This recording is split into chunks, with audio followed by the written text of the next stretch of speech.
ये तो बहुत मॉडेस्ट हैं हमारे एयर चीफ। उन्होंने केवल वही बताया जो कि हमारे surface to air guided weapons यानी S-400 ने जो जो जो बुरा हाल किया है पाकिस्तान का। इसके अलावा हमारी एयरफोर्स ने बोलारी पे, ग्राउंड पे, पाकिस्तान के बोलारी एयरबेस में उसके हैंगर के परखच्चे उड़ा दिए थे। 80 फुट का होल उसके छत में करके अंदर जो एवैक जिससे कि डाटा डाउनलोड किया जा रहा था उसको बिलियामेट कर दिया और 4 वहां पे F-16 फाइटर्स थे जो कि ग्राउंड पे तबाह हो गए। जकोबाबाद एयरबेस में भी 4 फाइटर जेट थे जो ग्राउंड पे तबाह हो गए।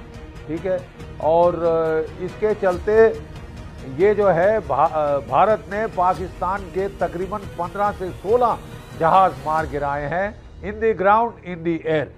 इसमें शामिल है एक air to air IL-58 refueller, इसमें शामिल है एक C-130 एयरक्राफ्ट। और मैं याद दिला दूं, भारतवर्ष ने पाकिस्तान के 12 में से 11 एयर बेसिस के परखच्चे उड़ा दिए। अगर आप नॉर्थ से साउथ जाएं तो रावलपिंडी और इस्लामाबाद के बीच में है नूर खान का मेजर एयरबेस। यहाँ पे उनका न्यूक्लियर कमांड पोस्ट था और एयर वॉरफेयर के कंट्रोल, कमांड एंड कंट्रोल के लिए अंडरग्राउंड कमांड बंकर था 40 मीटर बाई 40 मीटर। इसको बनाया था अमेरिका की जनरल इलेक्ट्रिक कंपनी ने $500 मिलियन की लागत पे।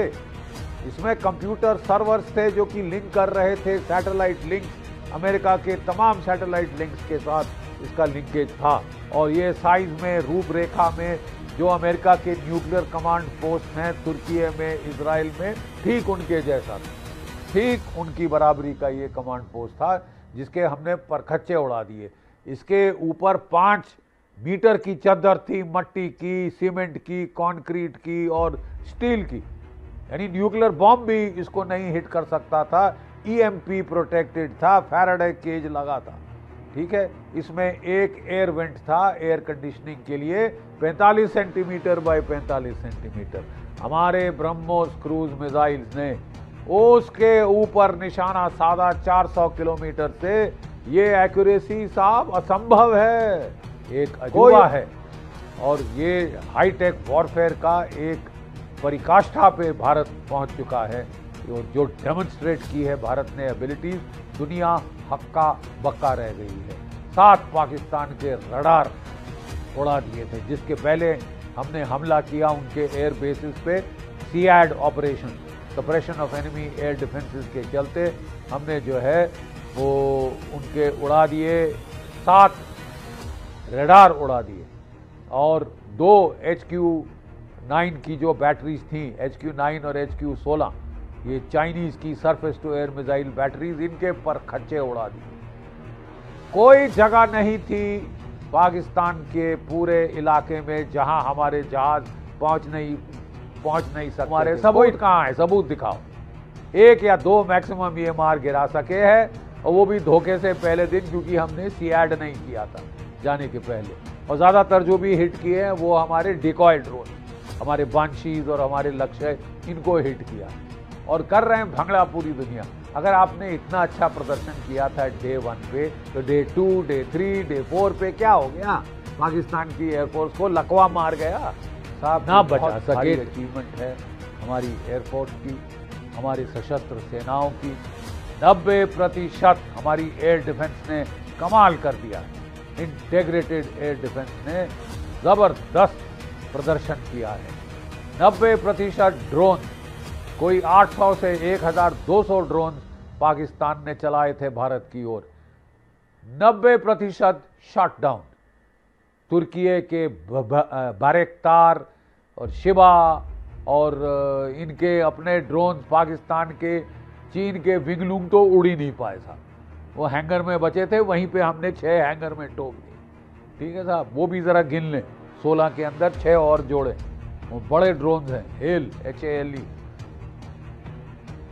तो साहब हमारी एयरफोर्स का, हमारी एयर डिफेंस का, हमारी तीनों सशस्त्र सेनाओं का शानदार प्रदर्शन रहा है।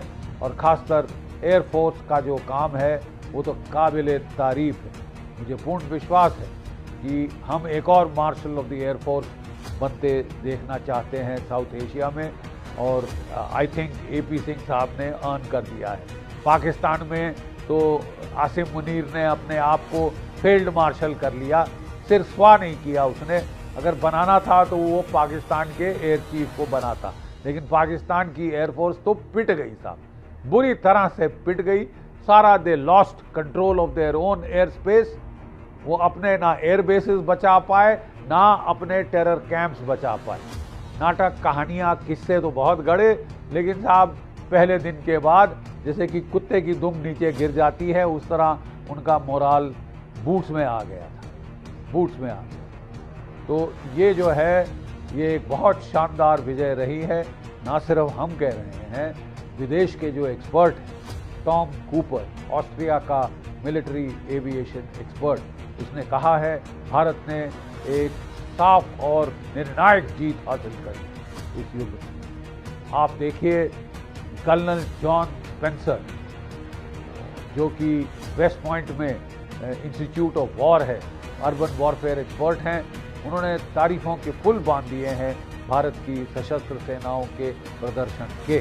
ठीक है, और आप अगर देखें कि जो कि डॉक्टर वॉल्टर लैडविग हैं, royal United services institution UK में, उन्होंने क्या तारीफ के पुल बांधे हैं भारत के ऑपरेशंस के। लेकिन भारत में एक अजीब तबका है, हमारी ऑपोजिशन ने तो चीयर लीडर बन गए हैं पाकिस्तान की एयरफोर्स के, जैसे कि भूखे भेड़िए बोलते कितने मर गए भारत वाले, बताइए बताइए कितने जहाज गिरे। अरे साहब 1 या 2 जहाज गिरा है, 6 मत करिए।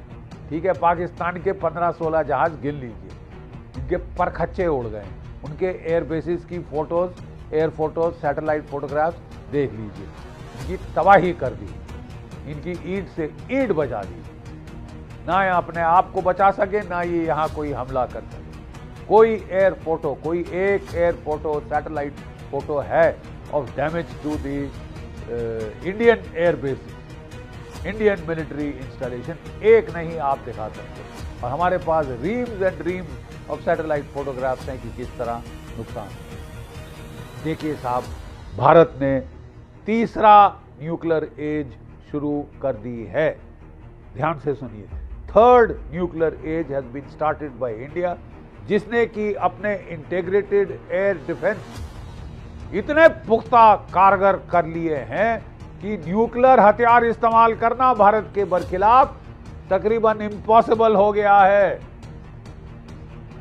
हमारे S-3 मिसाइल फायर किए थे, एक शाहीन 2 फतेह टैक्टिकल बैलिस्टिक मिसाइल, पाकिस्तान ने दिल्ली के बरखिलाफ 2 और अमृतसर के बरखिलाफ 1, और अमृतसर का भी उन्होंने जो है हरमंदिर साहब के ऊपर फायर किया था, गोल्डन टेम्पल पे फायर किया था।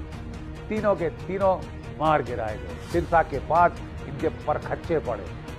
ठीक है साहब, और ना सिर्फ हमने डिफेंसिव तरीके से ठोका इनको, इनके न्यूक्लियर आर्सेनल को नकारा कर दिया तकरीबन, इनके डिलीवरी मीन्स को, लेकिन हमने जो 4 एयरफील्ड जहां से इनके न्यूक्लियर केपेबल फाइटर बॉम्बर उड़ सकते थे, यानी कि सरगोदा, जकोबाबाद, रहीम यार खान और सुकूर, उनके एयर स्ट्रिप्स में, एयरफील्ड्स में 80-80 फुट के खड्डे कर मारे, 20 फुट गहरे। कोई जहाज नहीं उड़ पाया, कोई अगले 10-15 दिन तक, अभी तक ठीक नहीं हुए हैं पूरे।